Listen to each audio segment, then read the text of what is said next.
महात्मा बुद्ध एक गांव में ठहरे हुए थे। वे प्रतिदिन शाम को वहां पर सत्संग करते थे। भक्तों की भीड़ होती थी क्योंकि उनके प्रवचनों से जीवन को सही दिशा बोध प्राप्त होता था। बुद्ध की वाणी में गजब का जादू था। उनके शब्द श्रोता के दिल में उतर जाते थे। एक युवक प्रतिदिन बुद्ध का प्रवचन सुनता था।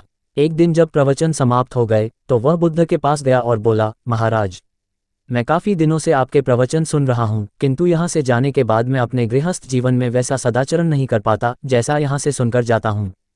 इससे सत्संग के महत्व पर शंका भी होने लगती है। बताए, मैं क्या करूं? बुद्ध ने युवक को बांस की एक टोकरी देते हुए उसमें पानी भरकर लाने के लिए कहा। युवक टोकरी में जल भरने में असफल रहा। बुद्ध ने ये कार्य निरंतर जारी रखने के लिए कहा। युवक प्रतिदिन टोकरी में जल भरने का प्रयास करता किंतु सफल नहीं हो पाता। कुछ दिनों बाद बुद्ध ने उससे पूछा, इतने दिनों से टोकरी में लगातार जल डालने से क्या टोकरी में कोई फर्क नजर आया? युवक बोला, एक फर्क जरूर नजर आया है। पहले टोकरी के साथ मिट्टी जमा होती थी, अब वह साफ दिखाई देती है। कोई गंदगी नहीं दिखाई देती है और इसके छेद पहले जितने बड़े नहीं रह गए, वे बहुत छोटे हो गए हैं।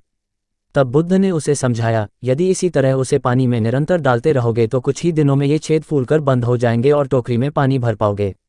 इसी प्रकार जो निरंतर सत्संग करते हैं उनका मन एक दिन अवश्य निर्मल हो जाता है, अवगुणों के छिद्र भरने लगते हैं और गुणों का जल भरने लगता है।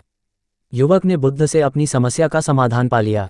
निरंतर सत्संग से दुर्जन भी सज्जन हो जाते हैं, क्योंकि महापुरुषों की पवित्र वाणी उनके मानसिक विकारों को दूर कर उनमें सद्विचारों का आलोक प्रसारित कर देती है। सत्संग में निरंतर रहना हमारे मन और चरित्र को धीरे धीरे शुद्ध करता है।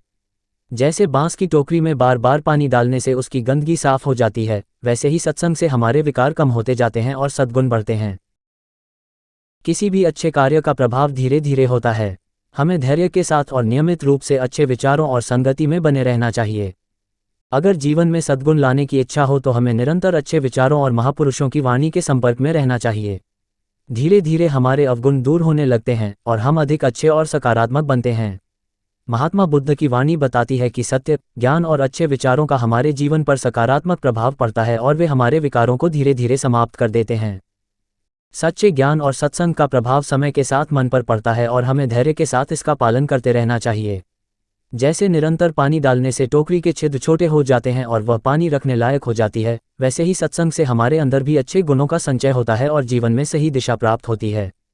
कहानी अच्छी लगी तो लाइक और कमेंट करके हमारा प्रोत्साहन बढ़ाते रहें, ताकि हम इसी प्रकार की और कहानियां आप जैसे अच्छे श्रोता तक पहुंचाते रहें।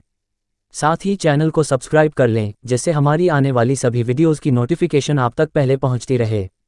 धन्यवाद। नमो बुद्धाय।